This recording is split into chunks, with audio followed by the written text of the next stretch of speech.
And we're going to start with a phrase, a word that I'm sure we've never uttered on the show, and I'm not confident we'll ever say it again, but we're going to open today's show with news about a very important meeting with some of the leading AI companies and Pope Leo. I mean, how, Yes. how did we get to talk about that? So I think this is a really interesting scenario, and we often talk on the show about being wary of all the hype of AI, but I think it's fair to say that if the Pope convenes a summit on the potential risks of AI to humanity, that there's at least some nugget of truth in there. So I mean, what was your take on this really groundbreaking meeting? Yes. So Pope Leo met with many of the big AI tech companies that you and I would all recognize: Google, Meta, IBM, Anthropic, Cohere, Palantir, all of them meeting with the Vatican to talk about the future of AI and ethics. We had Wilson Sonsini law firm there. It's like all of the big Silicon Valley-ish AI names coming to Rome, coming to the Vatican City to talk to the Pope. I find that fascinating, just that AI and religion, basically, or social topics can get so fundamentally linked together. And this talks to how AI isn't just a technological decision at this point. It's not just a financial decision at this point. There are broad ranging ethical and social and I guess even religious aspects to come in as well.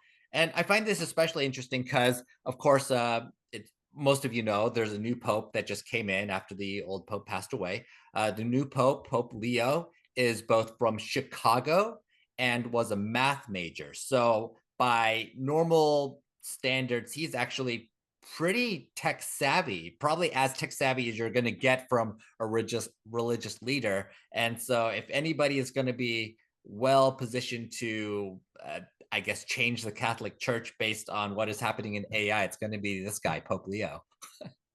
Yeah, I mean, it is interesting from a number. I mean, we're obviously used to the major AI players traveling the world and talking to world leaders of various sorts, but in almost all cases, it's because they have regulatory authority over them in some ways, and they're sort of hedging their bet.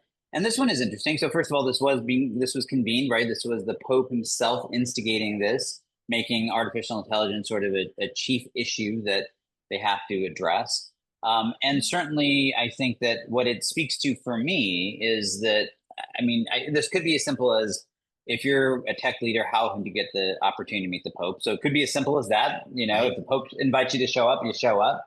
But I also think it does speak to the fact that the challenges that we have from a societal and cultural perspective, that this AI, despite its shortcomings, which we're going to talk about a little bit later in the show today, um, is a cultural force, right? It is fundamentally shifting and changing the way we think about how we interact with technology, and it has far-reaching implications.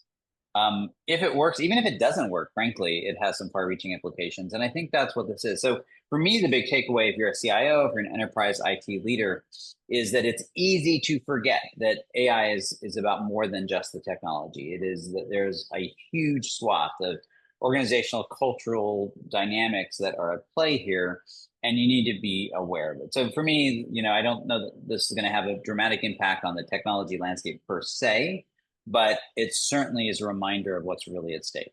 Yeah, I think the most interesting practical aspect of this is that the Vatican is concerned about the power of unregulated AI and is pushing for the major tech players from Google and Microsoft and OpenAI on down to figure out some level of regulation. And of course, the Roman Catholic Church is a global institution. So as such, whatever they are asking for has these implications that are going to push not just the United States, but really every country to that has some major Catholic influence to have to consider what to do to regulate AI going forward.